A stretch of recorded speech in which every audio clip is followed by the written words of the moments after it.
Western Australia's southwest is both an enchanting and awe-inspiring place. From rolling bushland to cascading cliffs, there's plenty to see and do. And if you're travelling on a bit of a budget, well, fear not, because there are a wealth of experiences here that won't cost the earth. Gloucester Tree is actually now a tourist attraction, but originally it was a fire lookout tower. We get a lot of international tourists as well as national tourists. People come from everywhere. It's on the world map. They just come to climb the trees in the area. I feel really, really quite sick, and I've just seen how high up it goes now. Well, when you climb the tree, the main thing that goes through your head is to have a point of contact in 3 places at all times. So it's either 2 feet, 1 hand, 2 hands, 1 foot. Don't look down, just climb up, look straight out, and do the same when you're coming down. I'm actually only about 8 metres up, and I am starting to feel slightly nervous about the fact that I'm not even a sixth of the way to the top. 153 pegs spiral this giant karri tree, each one a white-knuckle ride as I attempt to overcome what is, in my opinion, a very rational fear of heights. Here we are.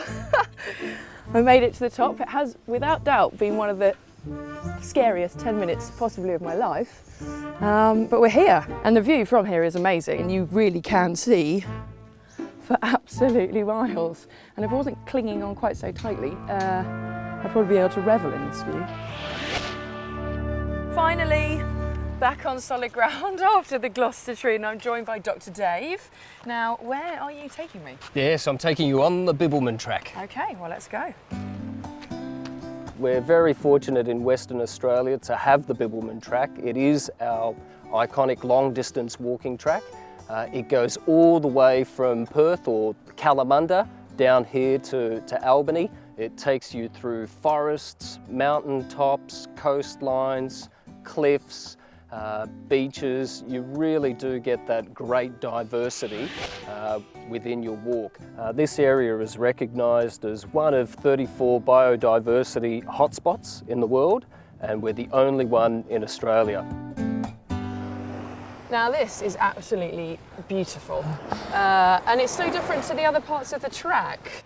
Yes, oh look Shauna, we've finally sort of come down onto the southern half of the bib track, and certainly that's where you have that diversity of cliff tops, beaches, and a great spot for swimming, snorkelling and just general relaxation. It does look quite safe, quite calm. There are not many people here, so if you like to get away to some of those really special, quiet, wild places, this landscape down here certainly captures it.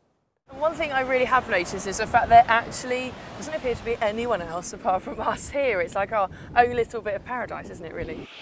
You may feel like you're the only living thing for miles around. However, this stretch of coastline has a very high population of some rather special visitors, and it's one of the few places in the world you can observe them from the land.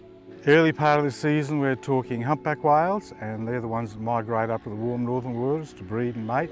And later in the season we get the southern right whales, which come into the King George Sound and all along the southern coast, and they come here to breed, mate, rest, train their calves so they can get them ready for the swim back down south. I've come to Albany at the end of the Bibbulmun track and to Whale World to learn more about where to spot these magnificent creatures. One other good spot is around the gap and the blowholes, which actually fronts the Southern Ocean, so you'll see the whales going past. Okay. Another very good spot is Marine Drive around the front of Albany, Okay. and because the whales will come into the sound here and do what we call logging, or just lay about in the water. On the beaches and headlands you can get as close as probably 20-30 metres. Around the front of the headlands near town, they will come in right at the base of the rocks and you're virtually standing right above them. Now, of course, we all know that whales are absolutely vast animals, but it's not until you come and see a skeleton hanging in an exhibit like this that I really think you actually are able to appreciate how vast an animal it is. Now, this one, I've been told, would have been around 90 tonnes when it was alive, but the biggest they've ever come across is 180 tonnes, which is really difficult for me to comprehend. So it's how generations of locals have got around in the past, and surely the thousands of people who do the bib track every year can't be wrong. I really do believe that getting out and about on your own 2 feet is without doubt the best way to see Australia's southwest, and let's be honest, you really can't get any closer to nature than this.